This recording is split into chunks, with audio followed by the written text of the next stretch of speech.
empezamos la sesión. Soy Uriol Osteng, arquitecto y coordinador del Máster de Restauración de Monumentos. Bienvenidos a esta cuarta sesión del ciclo de homenaje a Fernando Álvarez Prozorovich. Como en cada inicio de sesión, estamos escuchando unas piezas seleccionadas por la familia para amenizar un poco la espera. En esta ocasión hemos escuchado la Milonga del Ángel de Piazzolla, interpretada por el Quinteto de Quera y en el saxo Julián Álvarez. ¿Qué más? Bueno, la pieza de Piazzolla también nos introduce un poco al tema de la sesión. La sesión nos traslada esta vez a Argentina y de ahí también pues un poco la pieza seleccionada.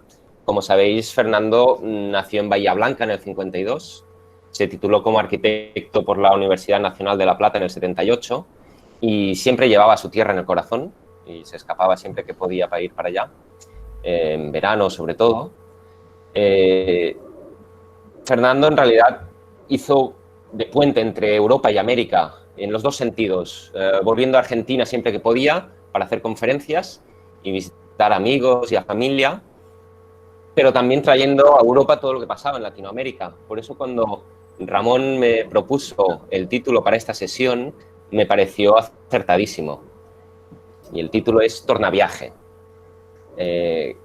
Iniciará la sesión su amigo Ramón Gutiérrez, doctor arquitecto por la Universidad de Buenos Aires. Ramón es un gran experto en temas de historia de la arquitectura, conservación del patrimonio, investigador superior del Consejo Nacional de Investigaciones Científicas y Técnicas, fundador del Centro de Documentación de Arquitectura Latinoamericana CEDODAL, docente, profesor honorario en muchas universidades de Europa y Latinoamérica, y es todo un honor tenerlo aquí. Ramón también es uno de los fundadores de la red PHI, Patrimonio Histórico Iberoamericano, pero hemos pedido a Joaquín Ibáñez que haga él esta parte de la explicación de la vinculación de Fernando en la red PHI, principalmente en la delegación española de la red. Joaquín es doctor arquitecto por la Politécnica de Madrid, donde es profesor titular de proyectos arquitectónicos en la Facultad de Arquitectura. Ha sido director del Instituto Español de Arquitectura y adjunto de la dirección de la ETSAM de Madrid. Es codirector de la red PHI, como he dicho, y nos explicará un poco qué es esto de la red PHI o FI y la actividad que Fernando tenía en ella.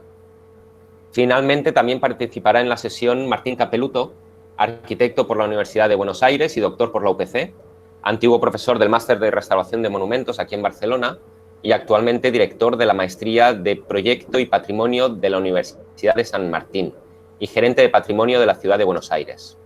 Como veis, tenemos el honor y el gran placer de contar con tres grandes figuras del patrimonio y grandes amigos de Fernando. Además, también tenemos a muchos otros amigos, especialmente también dar las gracias a Salvador Tarragó por unirse también en esta sesión. Abriremos un turno de preguntas cuando finalice Joaquín, como la especie de la mitad de la sesión, y luego un segundo turno de preguntas o comentarios al final de la charla de Martín. Os recordamos que hemos subido los vídeos de las sesiones anteriores al YouTube. Ahora los subiré en el chat también para que los podáis ver. Y sin más, doy la palabra a Ramón. Ramón, por favor, todo tuyo. Bueno, en primer lugar, muchísimas gracias. Muy agradecido por la posibilidad de participar en un recordatorio a Fernando. Y agradecido mucho de los amigos que hoy nos acompañan. En realidad, el tornaviaje es justamente eso, una relación con Fernando que fue siempre un camino de ida y vuelta. Un camino que lo conocí cuando él ya estaba en España y cuando él realmente tenía ya instalada una situación.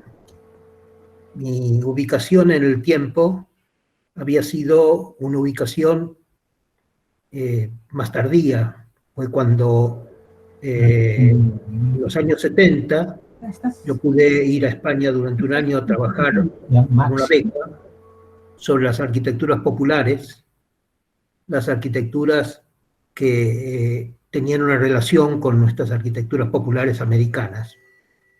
Y allí Mario Boschiaso, que era nuestro profesor de Historia de la Arquitectura, en cuyas cátedras estábamos, con Graciela Viñuales, mi esposa, fuimos a conocer a Enrique Marco Dorta y a Antonio Bone Correa. Bone Correa, que hace una semana, con 94 años, falleció en Madrid, y que también era una figura absolutamente clave en lo que fue la ubicación de la historia del arte española y americana en relación a la ciudad y a una arquitectura considerada no aislada, sino como conjunto y formando parte de una vida cotidiana del urbano. Para nosotros fue entonces importante esto, porque yo quisiera decirles que con Fernando compartimos muchos escenarios. Y los escenarios exigen de alguna manera tratar de diversificarlos, explicarlos, porque se generan sucesivamente por una estrategia y por una realidad, en definitiva, que tanto Fernando como yo teníamos, que era la de la red de los amigos, la de la red de los que compartíamos cosas, esa red que con Salvador Tarragó, en primer lugar, desde los años 70, pudimos compartir, donde generosamente nos abrió la posibilidad en el año 81 de publicar un número de construcción de la ciudad dedicado a la ocupación del territorio, al desarrollo de las arquitecturas en la Argentina durante el siglo XIX, que fue sumamente importante para nosotros. En realidad, Salvador nos abrió esa puerta, me abrió muchas puertas recorriendo Barcelona desde las bóvedas de Santa María del Mar hasta la Capilla de Santa Lucía y los Mestres de Cases, hasta Gaudí, y tantos elementos que nos permitieron ir cubriendo esa visión del aquí y del allí, porque en eso es donde con Fernando encontré nuevamente la chance de un diálogo en el sentido de ser de aquí, pero al mismo tiempo saber mirar desde allá. Y Salvador fue también el que abrió esa puerta, que en el año 82 planteó junto con José Antonio Fernández Ordóñez, otro amigo desaparecido, la creación del CEOPU, el Centro de Estudios Históricos de la Obra Pública, en el Ministerio de Obras Públicas, y vino a Buenos Aires y nos planteó la posibilidad de hacer un seminario en el año 83 sobre puertos y fortificaciones, que se complementó en el 84 en Madrid, y dio origen a toda una serie de investigaciones importantísimas que culminarían después también con aquella exposición del sueño de un orden sobre el urbanismo americano, con Fernando Terán. Yo creo que esta fue una instancia de uno de los escenarios importantes que se abrió a partir de la década del 80 y que sigo marcando otras pistas. Antonio Bone Correa justamente me invitó en el 82 a realizar un trabajo para cátedra sobre un manual de historia de la arquitectura iberoamericana, que fue Arquitectura y Urbanismo en Iberoamérica, y que también nos facilitó la posibilidad de un contacto muy amplio con una red grande de investigadores de los distintos países de América. Esos escenarios son los que fueron planteándonos la idea de que era clave absolutamente la idea de la red. ¿Por qué era clave? Porque el problema fundamental, y en esto España va a tener una ayuda importantísima para América, el problema fundamental era el aislamiento de los latinoamericanos. No es posible conseguir un libro de Uruguay en Argentina, que es el país del lado, ni era posible conseguir un libro de Perú en Chile, ni es posible conseguir un libro de Colombia en Venezuela. Es decir, esta especie de enclaustramiento que cada uno de los países tenía. Con España había pasado algo curioso durante la dictadura franquista. Los libros que entraban eran los libros editados en Argentina. Muchas veces, muchos compañeros de nuestra generación estudiaron con los libros editados por Editorial Infinito, por Nueva Visión, es decir, por aquellas obras que los tenían. Como después nosotros, durante años de dictadura, también trabajábamos con los libros que editaba Gigli. Esta realidad es una realidad que nos planteaba cómo era necesario reorganizar los circuitos de comunicación, cómo era necesario crear las redes de traslado de las experiencias para poder movilizar esto.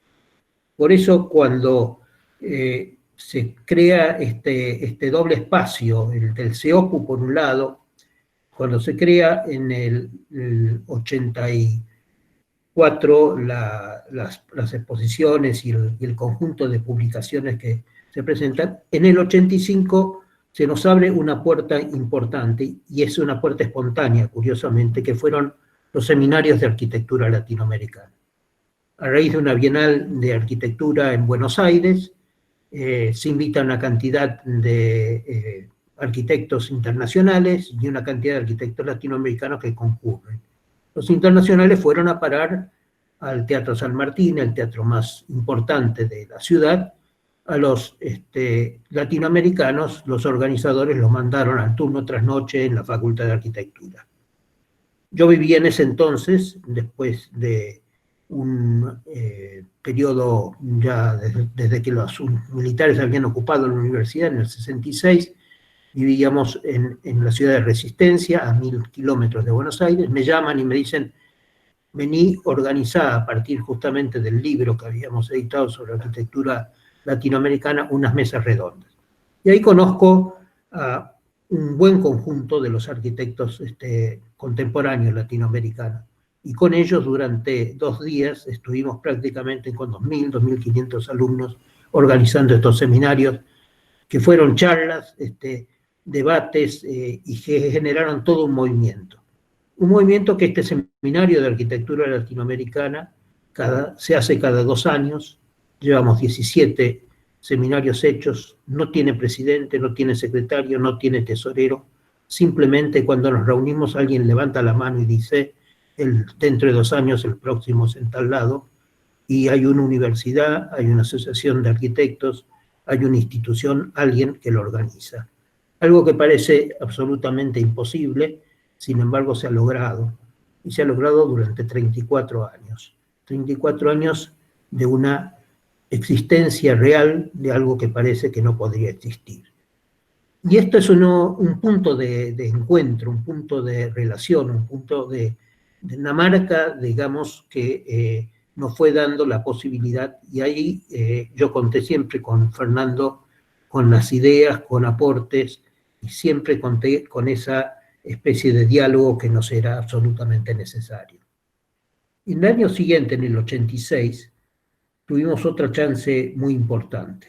Esta chance importante es la que nos llevó cuando ganamos un concurso internacional en Andalucía, sobre Andalucía y América en su arquitectura, a una cantidad de seminarios organizados por la Dirección de Obras Públicas de Andalucía, que llevaba José Ramón Moreno, y que realmente abrieron un diálogo y una posibilidad de encuentro. Esto fue fundamental, entender que esa década del 80 al 90, España fue la que posibilitó que los latinoamericanos nos conociéramos entre nosotros.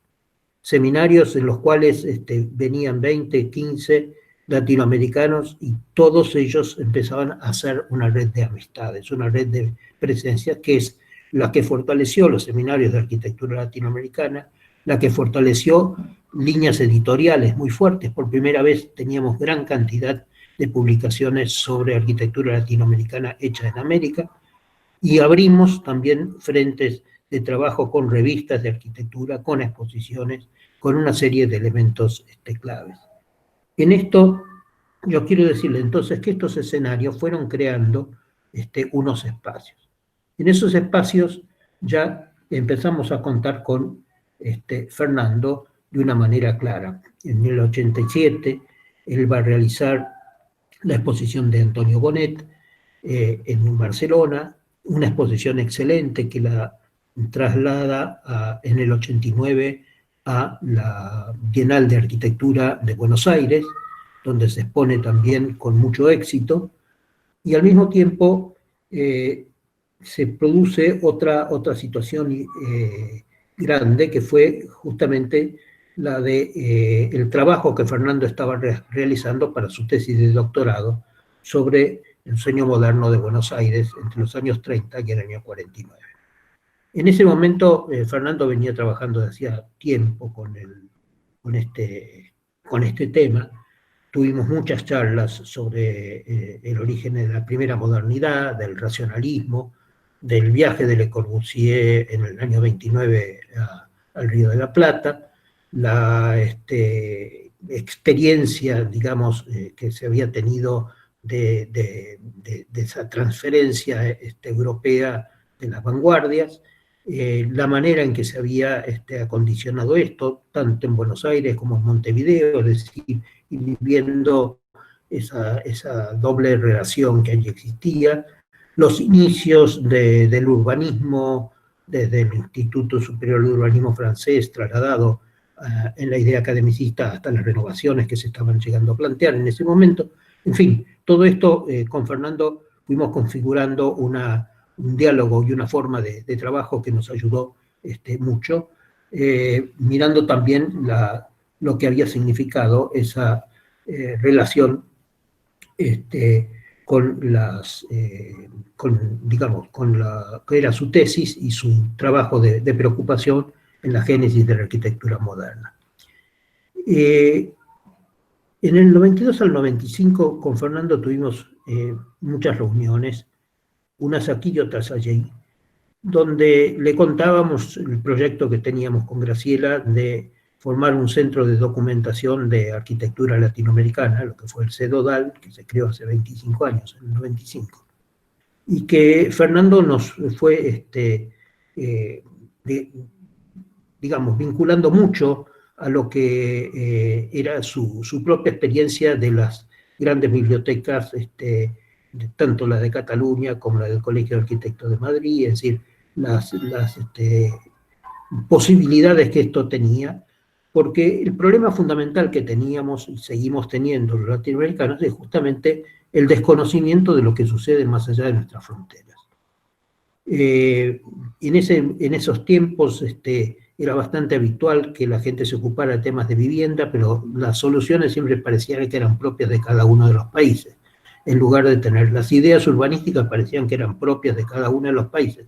Y entonces era imposible entender el proceso histórico, cultural, contextual del territorio si no se lo veía en una lectura que fuera una lectura de la patria grande, de una lectura que estaba más allá de la frontera, que estaba en una posibilidad de ver algo latinoamericano.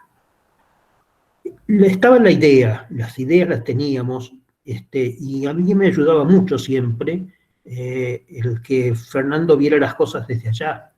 Me ayudaba mucho porque me ayudaba a entender que cuán cerca y cuán lejos estábamos de los debates que se planteaban en otros escenarios.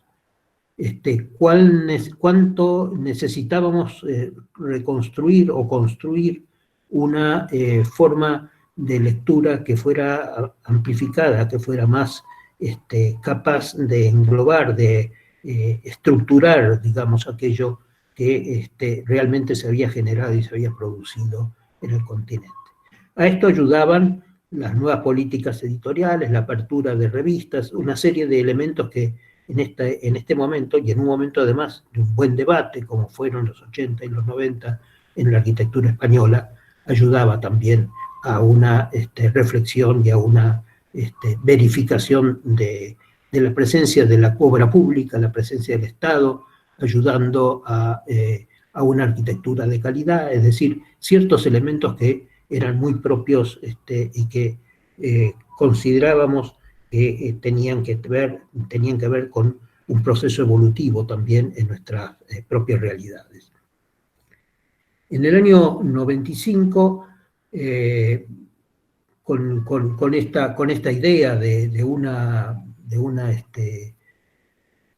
investigación más clara, nosotros ya formamos el Centro de Documentación. En ese momento había tenido una experiencia de relación con el Centro Canadiense de Arquitectura, también había estado en la Getty en el 94, teníamos una idea de lo que se podía llegar a hacer. Habíamos intentado, inclusive, en aquel entonces todavía no estábamos con los sistemas digitales, sino estábamos un poco antes, en el caso del Centro Canadiense, y habíamos planteado la idea de hacer una microfilmación de las colecciones de revistas, con un fotógrafo itinerante que ellos colocaran o lo que fuese, es decir, pero no, ellos me dijeron, no, junten ustedes las revistas y nosotros lo hacemos. Y yo empecé a juntar las revistas. Bueno, juntamos 15.000 revistas diferentes de arquitectura latinoamericana, que son las que constituyeron la base de la génesis del CEDODAL, y sobre ella, bueno, una colección muy grande que llegó casi a 30.000 libros, y que ha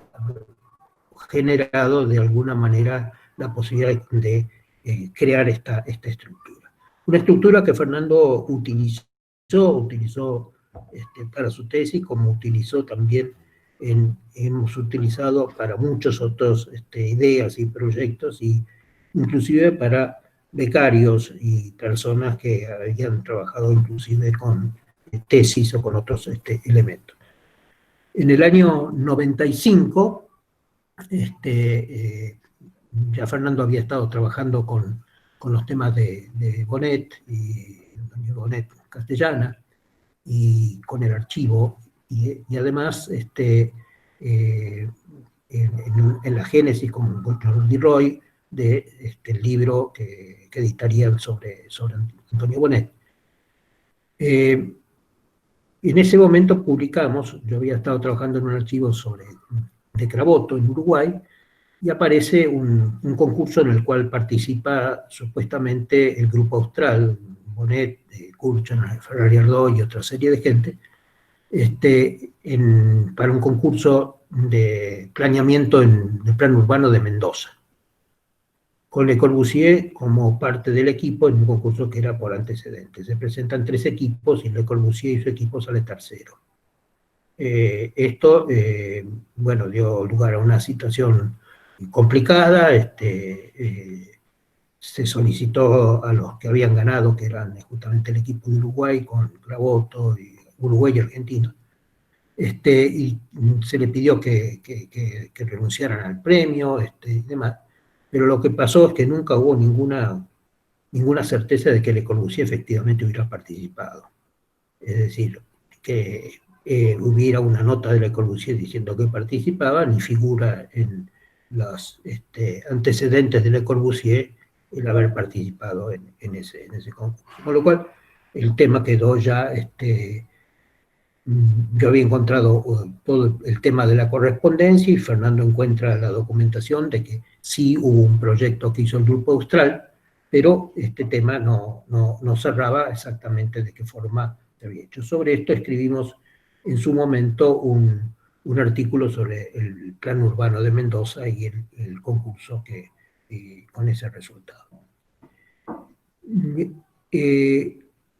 Fernando entonces, de alguna manera, comienza a trabajar con algunas de las cosas que hacemos en el CEDODAL. En el año 2005 publicamos un libro sobre Julián García Núñez, un arquitecto argentino, un argentino que en realidad se gradúa de arquitecto en Barcelona en el año 1900, compañero de Jujol, y que va a trabajar poco tiempo en España antes de regresar a la Argentina. Bien, García Núñez, buscamos las obras que podía llegar a tener, y Fernando localiza obras en el ensanche de Barcelona, de Cerdá, y también José Ramón Alonso Pereira de Galicia encuentra obras en Asturias y en Galicia que efectúa García Núñez. García Núñez es quien lleva de alguna manera el modernismo catalán a la Argentina. Creo que con Salvador en algún momento vimos algunas de esas obras allí, el Club Español de Rosario y algunas otras por el estilo. Fueron de alguna forma la bandera, digamos, arquitectónica de la comunidad española en Argentina. Es muy interesante cuando uno ve las formas expresivas de las distintas comunidades europeas que se asientan en Argentina. Piensen ustedes que en 1910 había en la ciudad de Buenos Aires más europeos que argentinos. Esto les hace ver la importancia, el peso, la gravitación que tuvieron las comunidades de los distintos países europeos. Pero lo cierto es que todas ellas buscaban unos antecedentes historicistas, es decir, todos buscaban, los italianos, las torres medievales o los elementos propios del neogótico, pero los franceses el academicismo francés, pero los españoles eran los que se ubicaban a la vanguardia, lo que expresaba a la comunidad española era el modernismo catalán. Y el modernismo catalán con inclusive el desarrollo de las propias artesanías, de los vitrós, del trabajo del hierro forjado, el trabajo de la madera, es decir, había los ebanistas, había una preocupación clara, digamos, por una distinción de lo que significaba la expresión colectiva de la comunidad como un hecho importante. Estas son las formas donde nosotros leíamos siempre los efectos de las transculturaciones, los efectos de aquellas cosas que se llevaban de una manera u otra. Con esto lo charlábamos mucho con Fernando, y aunque Fernando trabajaba fundamentalmente sobre los temas del movimiento moderno, estos temas eran los que también nos hacían ver la importancia no solo de la historia como elemento clave en la conformación de las expresiones culturales y la capacidad que podíamos llegar a tener para analizar la realidad contextual en la cual la arquitectura se desarrollaba. Fernando entonces participa también en una tarea, digamos, que hacemos en el año 2015 con Ana Esteban Maluenda de la Politécnica de Madrid, que va a editar con Reverte un libro sobre arquitectura moderna en América Latina, antologías de autores, haciendo justamente el capítulo sobre Bonet, castellana, y tiene un acercamiento muy claro y permanente. Yo creo que siempre que venía a Buenos Aires venía a charlar un rato con nosotros al CEDODAL y ver qué cosas estamos haciendo. En 2018 tuve la posibilidad de trabajar con Fernando en algo que nos interesaba a los dos, eran los enanos de la reforma universitaria, un movimiento social, cultural que surge de los procesos de cambio de la posguerra, de la primera posguerra, la importancia de la Revolución Rusa, la generación de la Revolución Mexicana de 1910, es decir, una cantidad de acontecimientos que para nosotros eran en América de gran importancia.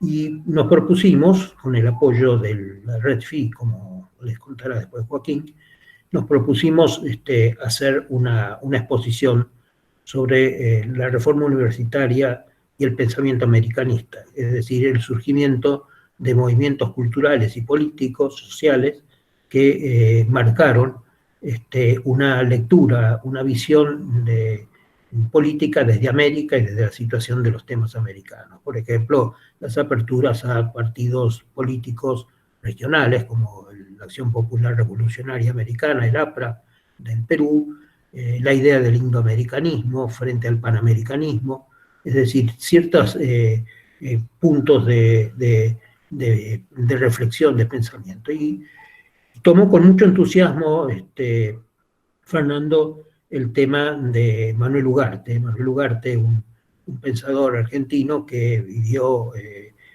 rotando por el mundo, un globalizador total, que estuvo mucho tiempo en Barcelona, que escribió publicaciones que se editaron en Barcelona, que movilizó en todo el continente grupos de trabajo y de reflexión políticos y sociales, y que en definitiva marcó unas formas de apertura, de pensamiento muy claramente vinculadas a la temática americana. Fernando escribió el artículo sobre Manuel Ugarte, participó de la exposición, una exposición que tuvo señalado éxito, se exhibió en el año 19 en Salamanca con motivo de la 800 años de la creación de la universidad y con el Congreso de Americanistas que se realizó allí, y ha dado vueltas, digamos, por distintos países y ciudades de América, y creo que ha sido un aporte importante, y Fernando y yo lo festejamos porque nos ayudó a reflexionar mucho sobre un tiempo en el cual se notó esa necesidad de una comprensión, de hacerle un espacio al espacio propio, es decir, hacer un espacio, un lugar al espacio de nuestro continente como búsqueda de alternativa. Proyectos que evidentemente tenían diferentes alternativas, gente que pensaba en muchos casos en forma diferente, pero problemas que eran comunes y que al mismo tiempo generaban respuestas creativas, inéditas, y que dejaron huella en lo artístico, en lo cultural, de una manera muy clara. Yo creo que allí lo que me parece importante es señalar que Fernando en los últimos tiempos estaba integrando ya un equipo también de investigación en Barcelona, y nos llamó, nos íbamos a encontrar inclusive en marzo, en la época en que Fernando fallece, nos íbamos a encontrar en Barcelona, pero nos tuvimos que volver a la Argentina con anterioridad justamente por el virus. Y la idea era que le interesaba mucho algunas de las cosas que nuestro hijo Rodrigo, que es profesor en Granada, de Historia del Arte, le estaba escribiendo sobre la relación entre España y España y América en general, en la parte artística, pero que no fue posible realizarla, aunque de todos modos justamente lo que charlamos era que la importancia de aquel desembarco en los temas de las ideas, en los temas de la acción que había tenido con el libro anterior, le había motivado mucho como para mirar otros ejes de trabajo. Yo creo que en esto nosotros hemos compartido con Fernando en nuestros viajes de ida y vuelta a España y a Argentina unos momentos de disfrute que siempre fueron matizados por visitas a los mercados, como el de San Antonio de Barcelona, o a las librerías de viejos. Es decir, siempre teníamos esos puntos de escape para unas largas conferencias y tertulias que nos llegaban a unas miradas morosas sobre los buenos y los malos tiempos que suelen tener las gestiones cuando nuestros proyectos son de largo alcance y de cortos medios, pero que en definitiva era la manera de motivarnos y movernos. Fernando era de aquí, pero también era de allá. Me recordó una situación inversa, la del exilio de Leopoldo Castedo, nacido en 1915, un historiador del arte, que fue rescatado por Pablo Neruda, que lo colocó en el barco, en el Winnipeg, y lo mandó a Chile en el año 39. Allí estudió Castedo el arte latinoamericano, prometió no regresar a España mientras viviera Franco. Regresó en 1980 lleno de entusiasmos, de proyectos, para hacer también un centro de documentación con las fotos, las transparencias de arquitectura y de arte americano que había juntado durante esos años. No encontró el eco que había pensado. Y me dijo, poco tiempo antes de morir, me dijo: Ramón, ¿no sabes lo que aprendí en España a mi regreso? No le digo qué fue, luego lo dice: aprendí que yo era chileno. Y murió en un viaje entre Madrid y Santiago de Chile, en el avión. Fernando fue argentino y supo ser español. Yo creo que la última vez que estuvimos charlando con Fernando, este tema de ida y vuelta, el ser de las dos orillas, es un tema que todavía sigue teniendo que trabajarse. Yo creo que con Fernando compartí muchas cosas, pero sobre todo ideas, amistad, compañerismo, solidaridad, capacidad, en definitiva, de construir juntos, confianza y alegría de haberlo conocido. Una de nuestras últimas participaciones fue algo que fue iniciativa de Joaquín Ibáñez, que va a hablar con ustedes, en Belo Horizonte, en el Brasil, en un seminario que estuvimos juntos, donde él lanzó la idea de crear una red iberoamericana de patrimonio histórico. Fernando fue parte activa de esa red, y yo creo que en homenaje a todo lo que hizo en el patrimonio, acompañando a Salvador Tarragó primero, conduciendo luego el máster, creo que es la otra gran línea, más allá de la historia en la cual Fernando trabajó. Muchas gracias.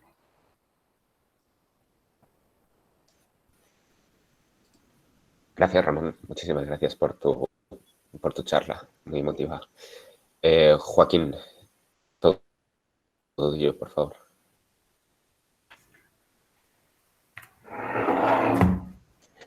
Micrófono, por favor.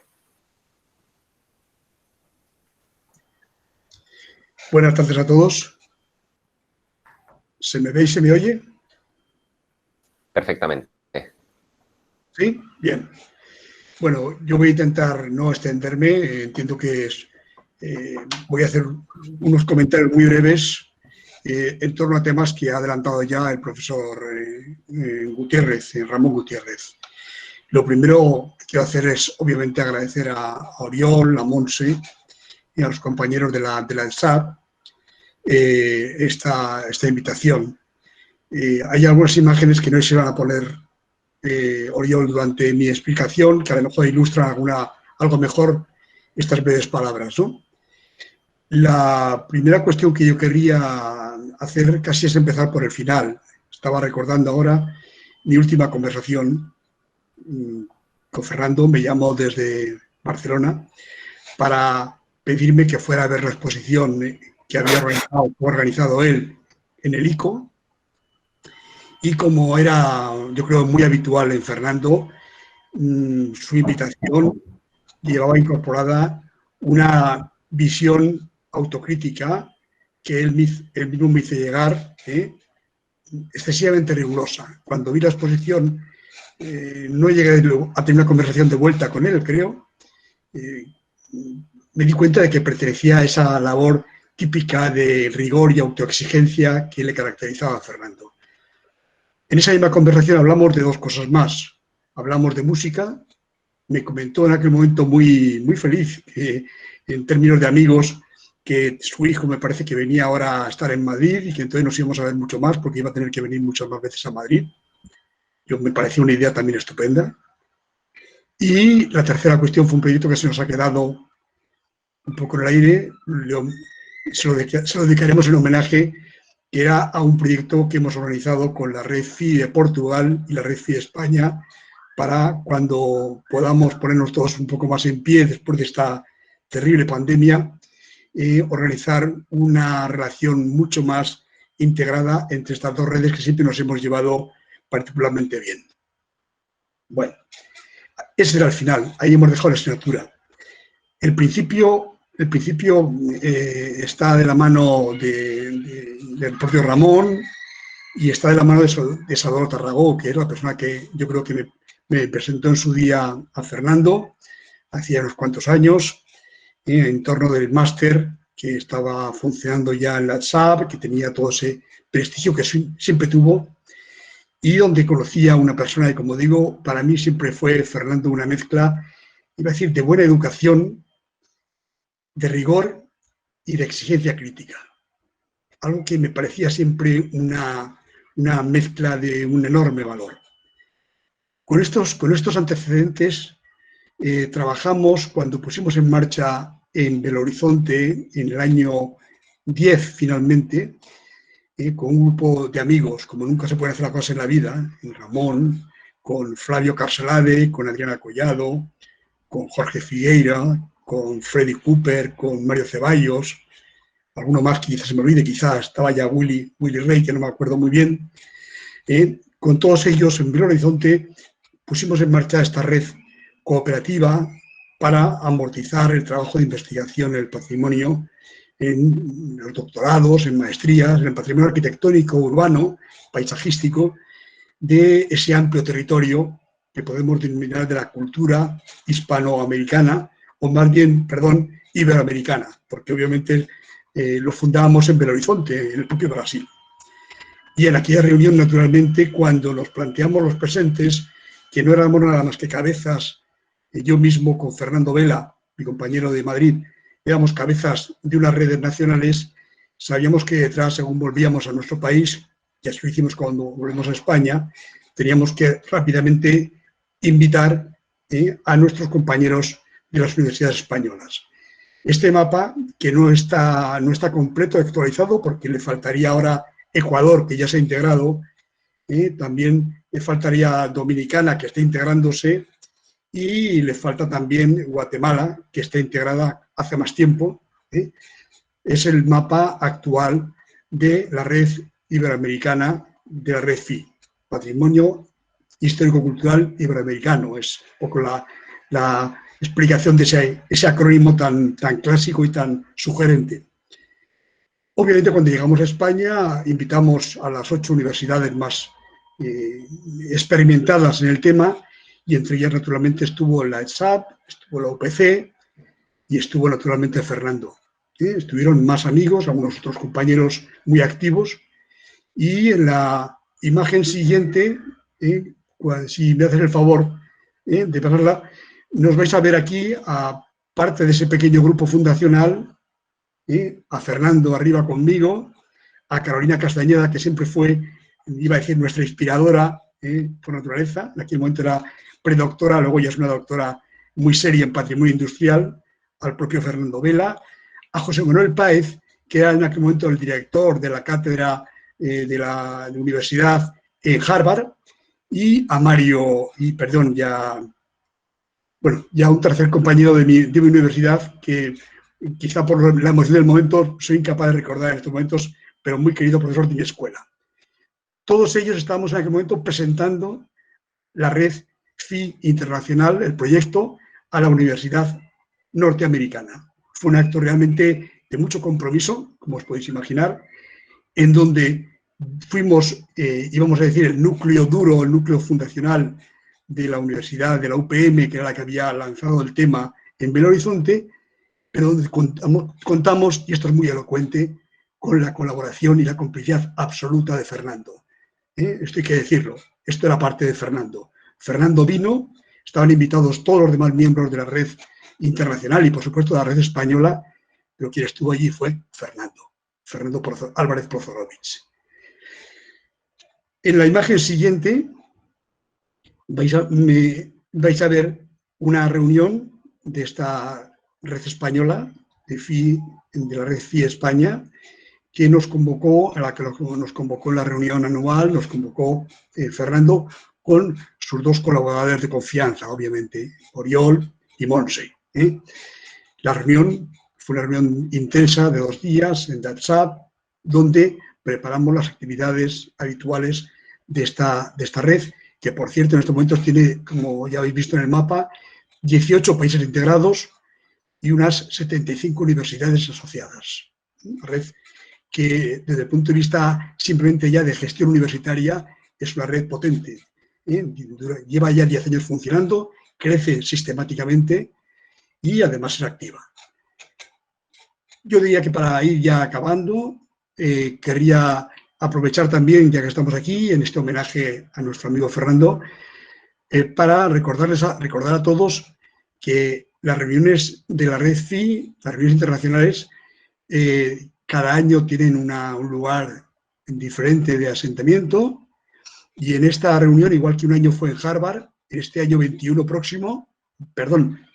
en el que estamos ahora mismo, ya lo doy casi por descontado, nos reuniremos, no sé todavía obviamente de qué manera, en Albuquerque, Nuevo México. será precisamente el acto de consolidación formal de la red norteamericana. Una pena porque contábamos con Fernando, lo habíamos hablado ya con él. Vamos a hablar de integración ciudadana en el patrimonio y era un tema que él precisamente me había comentado que a él le interesaba mucho también estar presente. En todo caso, es un asunto que con Montse y con el propio Oriol ya hablaremos más despacio. Para finalizar, ¿qué decir? Cuando un amigo de esta categoría nos deja, al final yo diría que tenemos con mi colegio una sensación de casi agridulce y un poco dual. Yo por lo menos lo siento así. Una sensación obviamente de una enorme tristeza, primero de una enorme sorpresa también, todo hay que decirlo, pero también, como decía Ramón Gutiérrez, de una enorme alegría. Nos sentimos muy, muy bien pagados por la vida. Y aquí, que estoy viendo ahora a personas tan queridas como Ramón, pero también a Salvador Tarragó y a algún otro amigo que no lo estaré viendo, pero que estará seguramente en el conjunto, me entenderá perfectamente bien. Fernando Vela o Rafael Guridi, que han sido compañeros en estos últimos años de trabajo en estas reuniones que hemos hecho, por ejemplo, en Nájera durante varios años, los talleres que han funcionado muy bien. La última imagen que visteis, por cierto, era en Aránzazu, en el último taller, que yo no pude estar, por cierto, pero sí que estuvo Fernando. La actividad, al final, Fernando, ¿qué era? Yo creo que Fernando, aparte de una estupenda persona, sin duda, un buen amigo, un docente comprometido y riguroso, era un generoso ciudadano que nos ha acompañado en la parte lujosa de la vida. Nada más. Muchas gracias.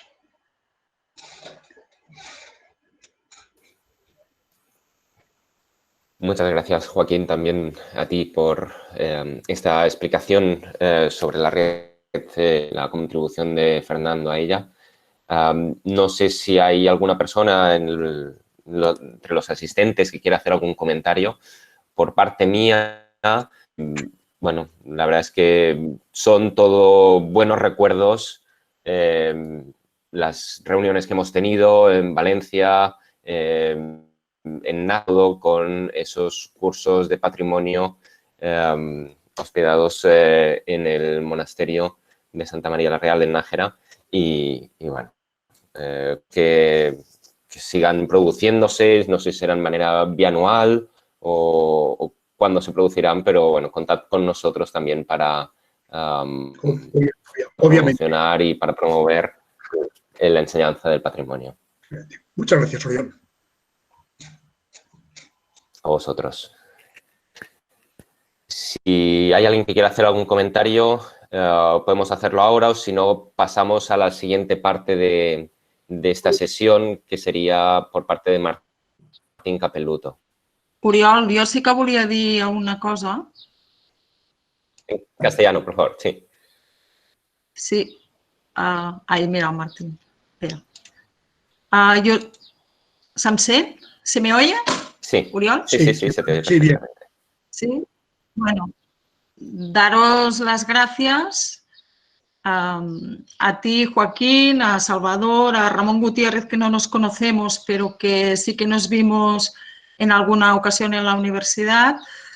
Transmitir a los alumnos que seguramente están conectados, he visto algunos nombres, muchos han participado en estas reuniones que comentaba Oriol en Nájera, junto a otros profesores también de la Universidad Politécnica de Madrid, que pienso que os habéis mostrado en estos encuentros como excelentes profesionales, pero yo diría que como amigos de Fernando y como amigos nuestros. Y eso, bueno, pienso que no tiene lugar, ¿no? Hablo no solo de ti, Joaquín, como cabeza visible, sino de Rafa Guridi, de su mujer, Cristina, que hemos hecho estos talleres durante estos años, y que también pensamos pues, que deben continuarse seguramente en el primero que hagamos como homenaje. Yo pienso que esta red, ¿no?, que a veces pues, nos planteamos las dificultades de tirarla adelante, es un buen legado, ¿no?, que quizás Fernando seguramente nos deja a nosotros, a Oriol y a mí, y que os agradezco pues, que habéis siempre contado con nosotros y nada, invitar a los profesores que puedan estar aquí en este auditorio virtual, que si desde alguna universidad piensan que pueden sumarse a esta idea de patrimonio contra fronteras, ¿no?, de alguna manera, una hermandad, ¿no?, como dice a veces Salvador, patrimonial, pues que se pongan en contacto con nosotros y será quizás el mejor trabajo que podamos hacer. ¿Vale? Muchas gracias y gracias por estar aquí. Estoy muy de acuerdo contigo, Montse. Permíteme que te apostille, porque yo creo que efectivamente estoy seguro de que nuestros compañeros portugueses, en ese proyecto que tenemos abierto de integración, probablemente vamos a poder hacer un homenaje, desde luego, a Fernando, el primero. Muy merecido. Muchas gracias. Gracias a todos, gracias, Montse. Si no hay más comentarios, pasamos a la siguiente parte de la sesión, en la que, bueno, Martín Capeluto también nos explicará, bueno, parte de esas visitas de Fernando a Buenos Aires. Martín, por favor. Sí, buenas tardes. ¿Me escucha bien? ¿No? ¿No se escucha? Sí, te escuchamos. Okay. Y te vemos bien. Bien, buenas tardes. Muchas gracias por invitarme a este homenaje a Fernando. Como hablábamos con Oriol, cuando nos volvimos a conectar después de muchos años, desde mi regreso a la Argentina en 2012, que Fernando tuvo, digamos, como mi relación con Fernando tuvo como tres etapas. Una primera que tuvo que ver con lo académico. Él fue tribunal de mi tesis doctoral. También fue tribunal de María Turul, que es mi mujer, compañera. Y ahí lo conocimos inicialmente. Después fue mi jefe en el máster de monumentos, de restauración de monumentos, una vez que Salvador Tarragó, nuestro maestro, que me alegra mucho verlo entre la audiencia, dejó la dirección. Y luego como amigo, cuando estuvo aquí en la Argentina, cuando, como decía Ramón y todos, que volvía a la Argentina cada tanto, nos encontrábamos y para nosotros, tanto para María como para mí, era una conexión con nuestra vida de más de 14 años que estuvimos allí, como nuestro nexo y nuestra pequeña ventanita que nos permitía conectarnos con una vida tan querida y tan añorada y tan fundamental para nosotros en nuestra formación. Oriol me pidió, bueno, que hablara de las visitas. Con él hacíamos varias visitas. Una de ellas fue a una obra que me tocó participar personalmente, que fue el sitio de memoria de ESMA, que fue un ex centro clandestino de detención y tortura, que supongo que a Fernando le gustaría que contara y mostrara en el día de hoy. Así que voy a compartir la pantalla. Nosotros visitamos el Museo de Sitio ahora un par de años, cuando estuvo en una de las visitas. Y para él sé que fue una experiencia bastante emocionante, obviamente toda persona que vivió y se formó en la universidad en los años 70 en la Argentina pasó por una experiencia bastante tremenda de la dictadura cívico-militar de los años entre el 76 y el 83, que dejó, entre otras heridas, una gran cantidad de desaparecidos, muertes, niños robados y devastación económica y social. El caso del Museo de Sitio de Memoria, Centro Clandestino de Detención, Tortura y Exterminio ex-ESMA, es un edificio, digamos, que se encuentra en la zona norte de Buenos Aires, que nació, esto es una imagen del proyecto inicial de Raúl Álvarez, que pretendía ser una escuela, y lo fue, una escuela modelo de mecánica de la Armada, que se convirtió en los años 70 en un centro de clandestino de detención y tortura, del cual supongo que la mayoría de la gente que me está escuchando lo conoce. Este centro, que digamos no fue un hecho aislado ni un centro aislado, sino que tiene que ver con un plan meditado no solo desde la Argentina, sino a nivel regional, pero que en la Argentina tuvo su expresión en distintos lugares del territorio, y especialmente también en la propia ciudad de Buenos Aires.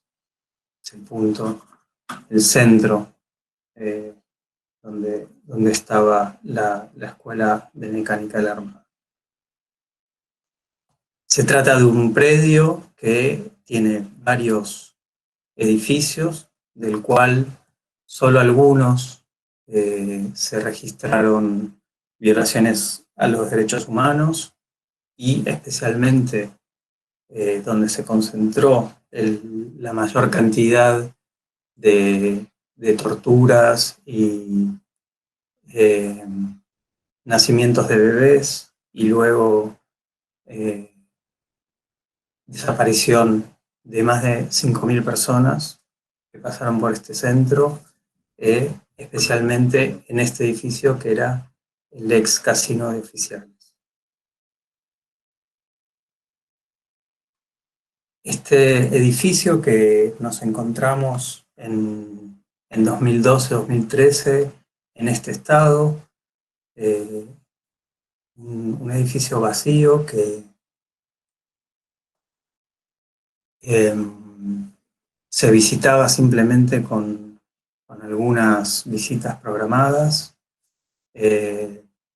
muy restringidas al público, y hubo una decisión del gobierno nacional en ese momento de hacer un museo de sitio y abrirlo a la comunidad.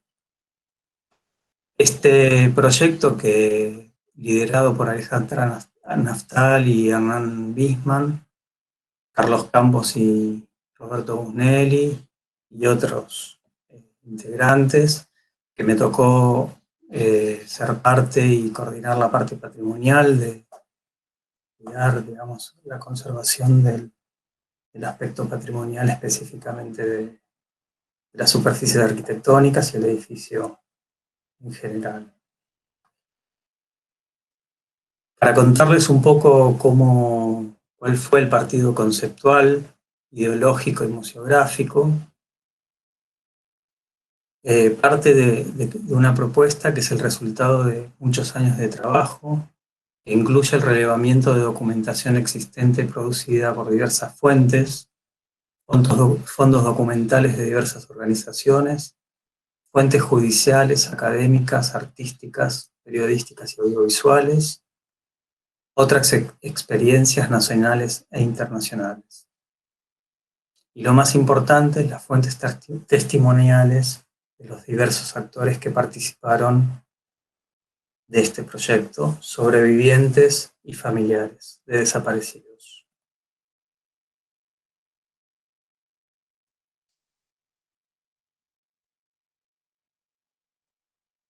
Este era el aspecto del edificio que nos encontramos cuando entramos al edificio. Y se planteó en su momento, una propuesta abierta y prolongada en el tiempo, que desde el mensaje contribuirá a conocer, vivenciar y comprometer lo ocurrido a través de modos de representación que potencien la reflexión, el debate y la indagación. Motivará el diálogo e intergeneracional. La resignificación de estos lugares habilitará nuevas miradas y nuevas voces. Transmitirá la dinámica represiva, como así también las estrategias de resistencia de los detenidos.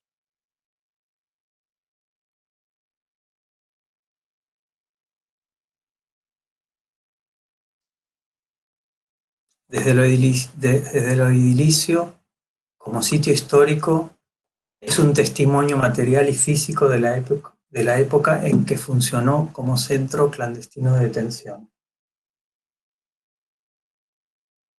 Funciona como denuncia, prueba y evidencia. Actualmente era en su momento y aún es prueba judicial. Esta propuesta no altera constructivamente el edificio recuperado en 2004. No toca el edificio, interviene con levedad y respeto, representa y aproxima al visitante a los hechos que allí ocurrieron.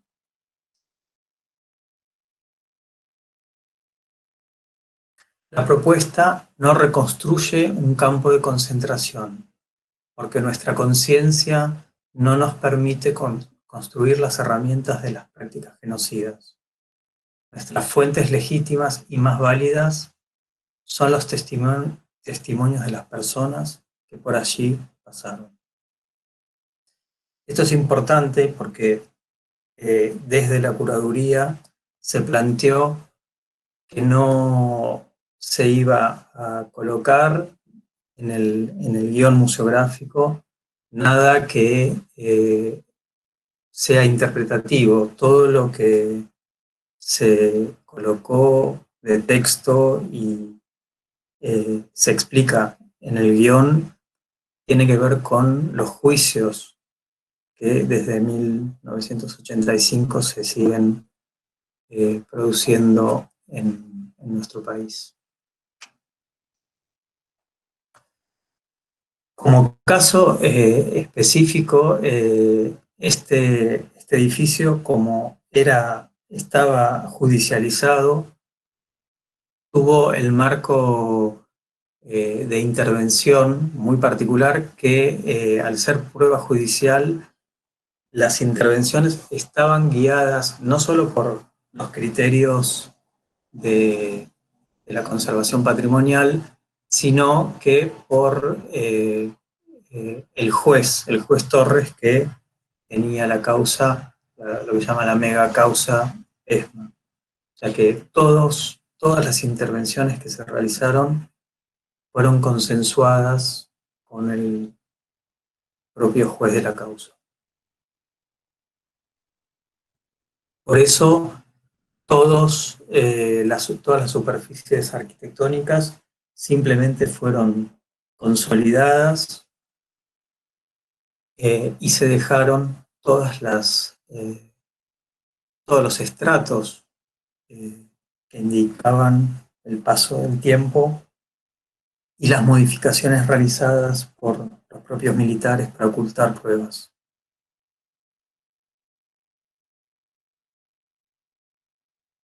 Asimismo, todos los artefactos o elementos arquitectónicos que se superponen al edificio original fueron consensuados con el propio juez, como dije antes, y además simplemente se anclan al propio edificio desde lugares puntuales y muy específicos que no afectan al edificio original. Tienen que ver con temas de accesibilidad y de contención del visitante.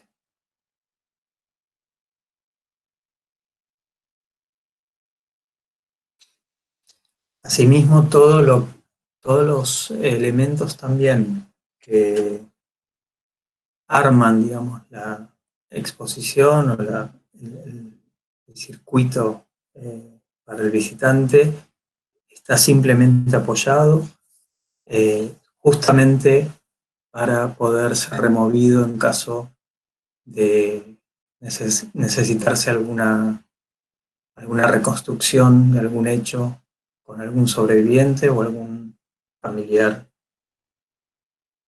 de algún detenido que haya pasado por este edificio.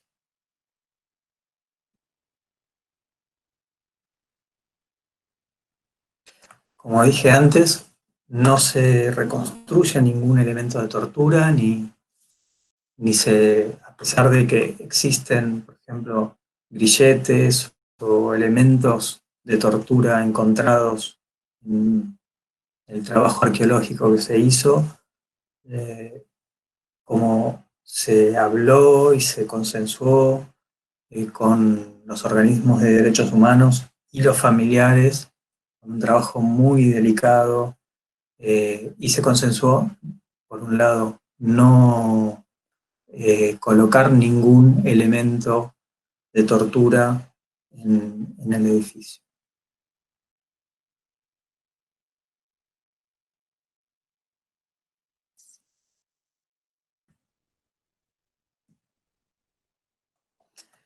Cada espacio tiene obviamente un nombre y una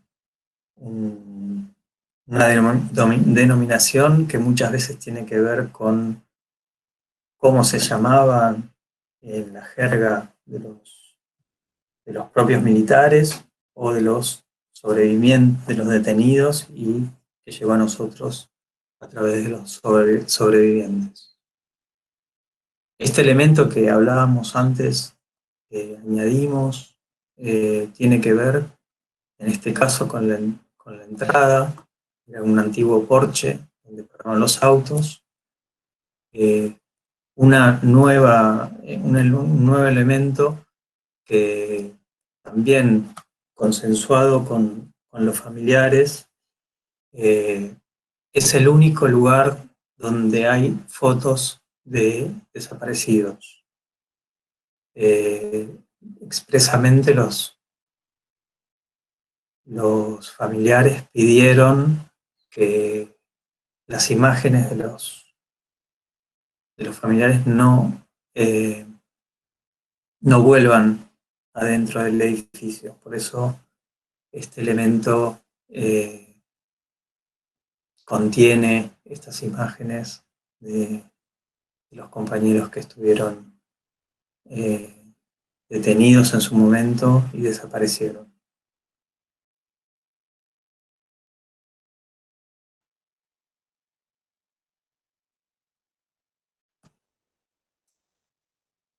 Bien, vamos a hacer un pase rápido por distintos ámbitos que también, ¿no?, tienen esta premisa de no tocar el edificio. Esto es un mapping sobre las propias paredes del edificio, que se mantuvieron, como dije anteriormente, en el estado en que se encontraron.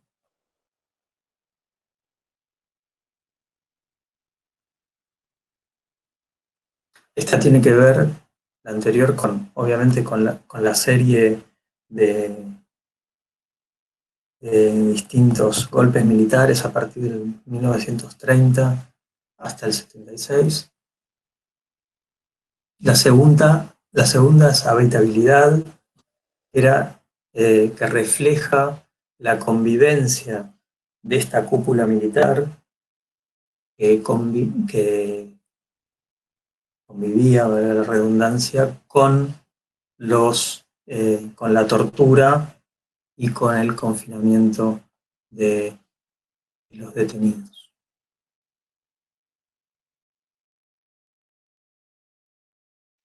Por otra parte, habla, ¿no?, de cómo este edificio de élite y prestigioso de la Armada Argentina se convirtió en un espacio de terror. Esto tiene que ver, la estación de escaleras y antesalas, tiene que ver y el ascensor también, tiene que ver con las modificaciones que hizo la propia Armada en 1979 para que los testimonios de algunos sobrevivientes que habían podido escapar no coincidieran con el estado físico del edificio ante la visita de la CIDH, que vino a la Argentina a hacer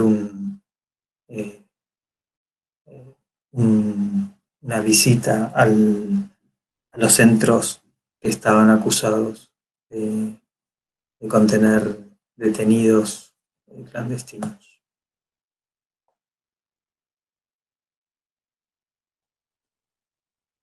El tercer piso, que era otra de las zonas donde se torturó, se confinó y se convirtió en espacios en propias maternidad, donde nacieron cientos de niños.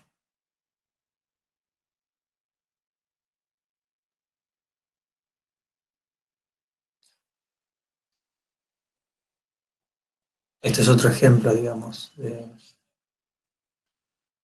del trabajo que se hizo sobre las superficies arquitectónicas y el cuidado, ¿no?, de los elementos que se colocaban en el propio edificio.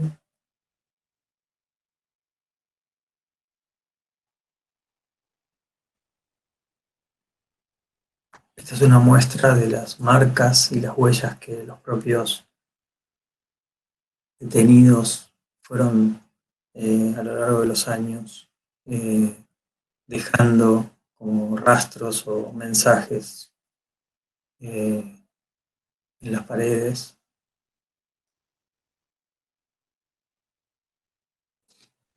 Esta pequeña sala que se convirtió en maternidad.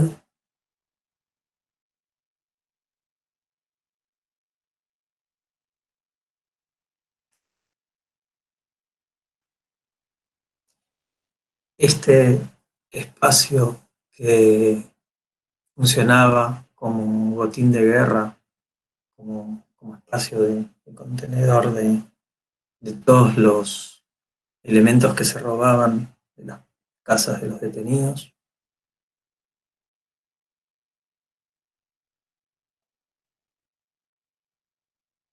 Estos espacios que funcionaban también como lugar de trabajo forzado,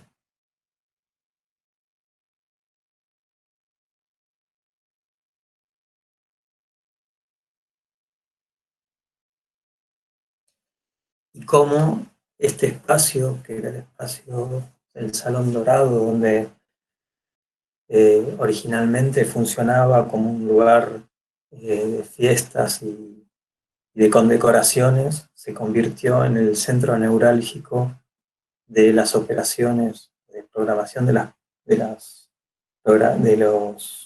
operaciones para capturar a los detenidos. Esto se convirtió, digamos, en este momento en un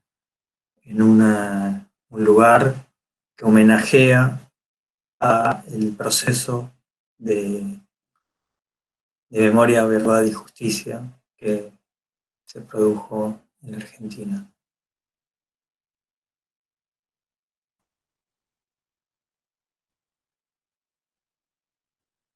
Y para finalizar, la estación sótano, que era el espacio donde donde se los torturaba, donde se les cambiaba la identidad o se extraía la identidad, para finalmente aplicarles un pentotal, que era una inyección que los dormía y finalmente se los trasladaba a un avión y se los tiraba al mar.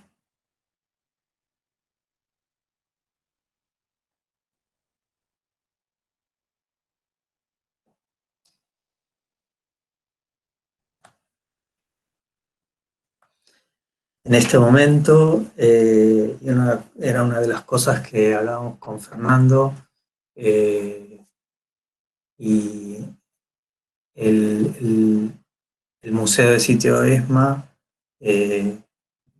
entró en la lista de Patrimonio Mundial del Nunca Más, en la lista tentativa de la Argentina, y estamos junto con María Turul coordinando la postulación del sitio a Patrimonio Mundial. Bien, y para finalizar, bueno, esta foto que me mandó Uriol el otro día, que es muy bonita. Estamos en el monasterio de Santas Creus, junto con Fernando, Uriol, en el Centro Salvador, nuestro maestro. Está Monse Juliá también. Y bueno, agradecerles la invitación y bueno, finalizo acá mi exposición.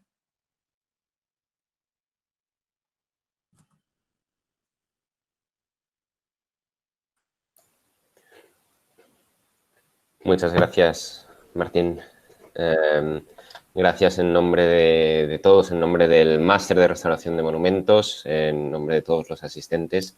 Ha sido también una visita muy sensible, ¿no? por el tema. Cuando Fernando volvía de Argentina, me iba explicando también lo que hacía, incluso cuando me enviaba WhatsApps de las cosas que iba viendo, y siempre me hablaba de ti, hablaba de las cosas que le ibas contando, y es realmente emocionante poder ver lo que Fernando vio en aquellos momentos, y poderte escuchar pues es aún más emotivo. La verdad es que me imagino a Fernando hablando de esas barandillas, esas escaleras racionalistas tan bonitas, o me imagino hablando de la señalética, de la museografía, cómo se parecen esos elementos de hormigón con el vidrio a los que diseñó Lina Bobardi en el museo de... Exacto. El MAM, ¿no? Bueno, no sé si tienes algún comentario. Tal cual fue así, y para mí fue un orgullo mostrárselo, ¿no? Como parte de mostrarlo como a un amigo, pero a un maestro también. Entonces, nada, un gusto muy grande. Muchísimas gracias. ¿Hay algún comentario por parte de algún asistente o por parte de Ramón? Sí, yo quisiera hacer un comentario de Oriol. Un doble comentario. El primero, una información quizás interesante para Martín. Raúl Álvarez fue un arquitecto que en su momento se alineó luego muy claramente con el neocolonial, es decir, con la vuelta a la arquitectura. Pero en ese momento, en el año 29, el mismo año que se inaugura, yo creo que el 28-29 se inauguró la 28, sí. Resulta que Raúl Álvarez fue la persona a la cual la Facultad de Ingeniería de Ciencias Exactas lo pone para que lo guíe Le Corbusier en su visita a Buenos Aires. Tal es así que tengo el libro de Le Corbusier dedicado a Raúl Álvarez. Es decir, de las conferencias que Le Corbusier da y que se lo envía desde París, está en el CEDODAL. Y muestra muy claramente, fue el único, todos los 3 personas que nombró la facultad para que lo acompañaran, seguramente porque sabían francés, fluido, etc., a lo cual Le Corbusier se acordó de él. Así que, te digo, es un dato interesante. Lo segundo es que yo quisiera recordar muy especialmente a Graciela. Y sé que Julián y Guillermo están allí. Muchas gracias por todo. Son ellos los que acompañaron a Fernando. Por lo tanto, nos acompañaron también a nosotros. Muchas gracias. Un beso grande. Muchísimas gracias. Gracias a todos. Bueno, creo que por hoy esta es una sesión intensa, muy emotiva, como las anteriores también. Nos podemos emplazar también para la última, que será el próximo miércoles a las 6:30 hora española, en el que haremos también una sesión un poquito especial porque hablarán muchas personas, será como una mesa redonda en la que se intentará generar una especie de debate o diálogo alrededor de La Ricarda, que es esta casa que Fernando estuvo restaurando durante tantos años, pero también sobre la figura de Antonio Bonet y Castellana, que al final el inicio de esa investigación, de ese entrar en la casa de La Ricarda, viene por parte de ese estudio y de esa catalogación del fondo de Antonio Bonet y de esa exposición que había hablado también Ramón antes. Nada, si no hay ningún comentario más, lo podemos dejar aquí. Muchísimas gracias a todos por asistir y nos vemos la semana que viene. Creo que, no sé si Ramón quiere, Salvador quiere comentar algo. Salvador, hay que conectar el micrófono. Tienes que conectar el micrófono, por favor. Abajo, el botón rojo en el centro, abajo de la pantalla.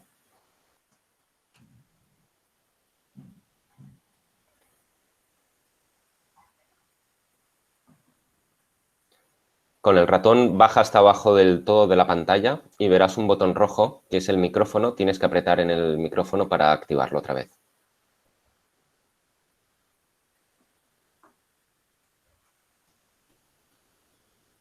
No se oye. Disculpa. Tienes que bajar hacia abajo con el ratón y activar el micrófono. Con el ratón o con el mouse, bajar hasta abajo. Verás que te aparece una banda blanca y en la banda blanca hay... ¿Ahora puedo hablar? Ahora sí, perfecto. Perfecto. Qué satisfacción y qué contento de ver a tantos amigos. A Ramón en primer lugar y a Joaquín y a ti, Martín. Realmente Salvador, querido. muy emocionado. pero quería solo señalar que Ramón es una institución a nivel de América Latina fundamental para la investigación de la arquitectura.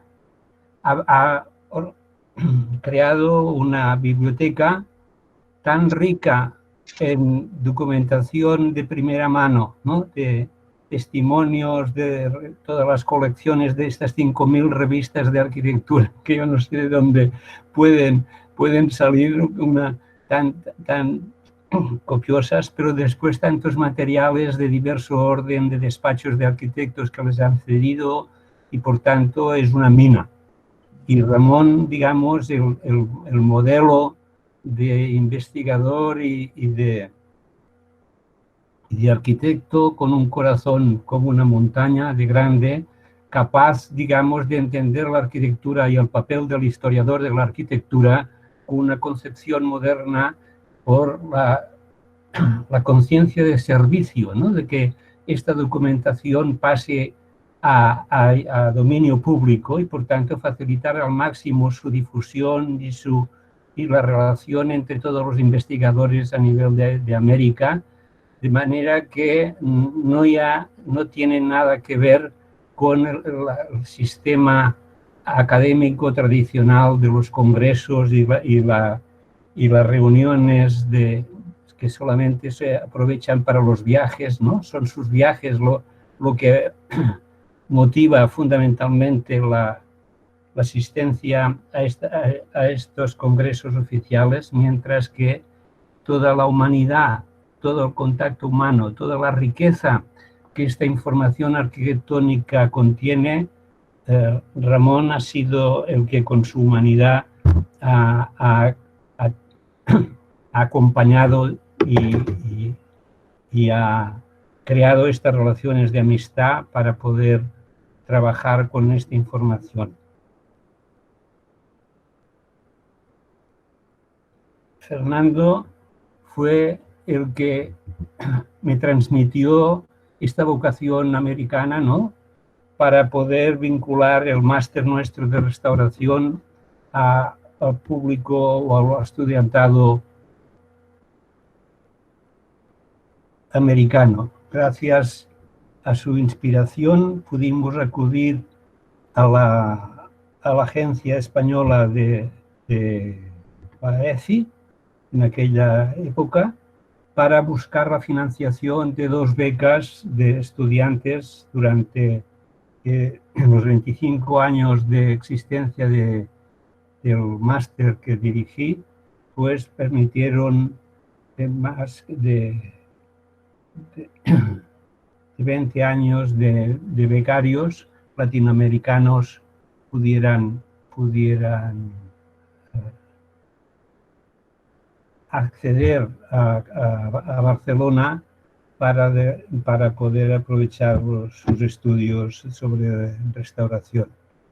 Y Fernando, un gran dibujante. Yo quiero reivindicar de la figura de Fernando esta dimensión de profesionalidad extrema. Tuve la fortuna de trabajar con él desde el principio que llegó a Barcelona hasta el final, y digamos los grandes encargos que recibí siempre conté tanto para los lanzamientos de las obras del Circo Romano de Tarragona con su colaboración, y era hermoso ver, digamos, cómo Fernando, en los 8 meses que estuvo trabajando en estos planos de levantamiento del Circo Romano, los perspectiveros normalmente, los arquitectos que tienen, digamos, vocación de dibujantes y grandes dibujantes, el dibujo muchas veces, por la facilidad con que lo aplican, se les va la mano y corre más la mano que la cabeza en poder expresar gráficamente la idea.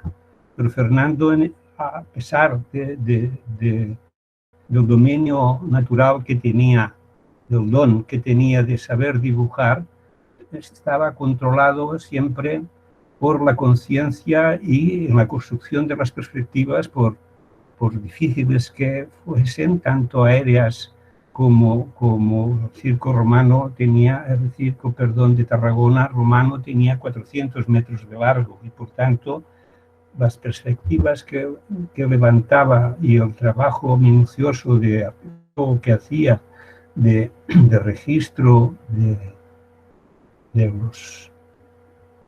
graderío y de las diferentes partes era muy complejo porque se había construido toda una ciudad encima y estaba por debajo y entre medio de las casas se habían aprovechado para sentarse en los graderíos. Siempre Fernando era tanto exigente para el registro exacto de los restos arqueológicos como también para el intento de montar y transformar la visión de conjunto por la supervivencia de estos restos arqueológicos subyacentes que diesen las directrices de composición de todo el conjunto.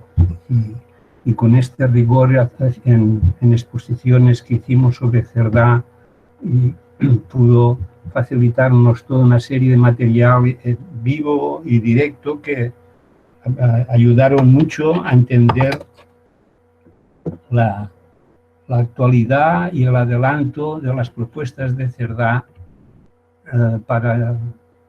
como ejemplo vivo de urbanismo del 19.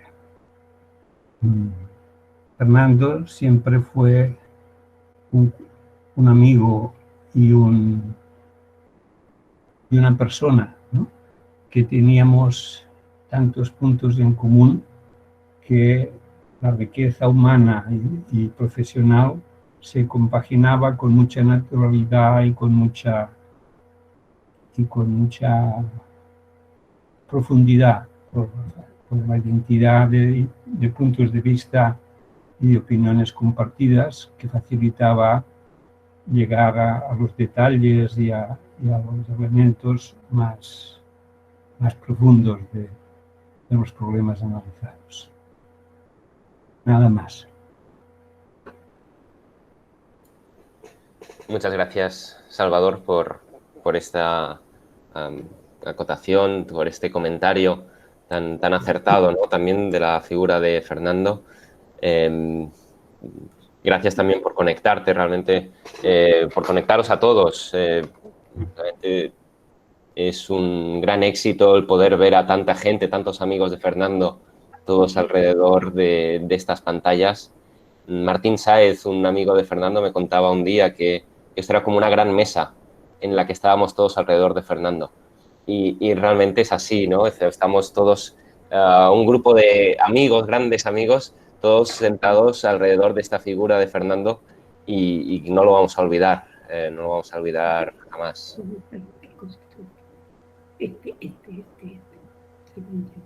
Bueno, si no hay más comentarios, lo dejamos aquí, nos emplazamos para la semana que viene, para el próximo miércoles en la mesa redonda. Muchísimas gracias a todos.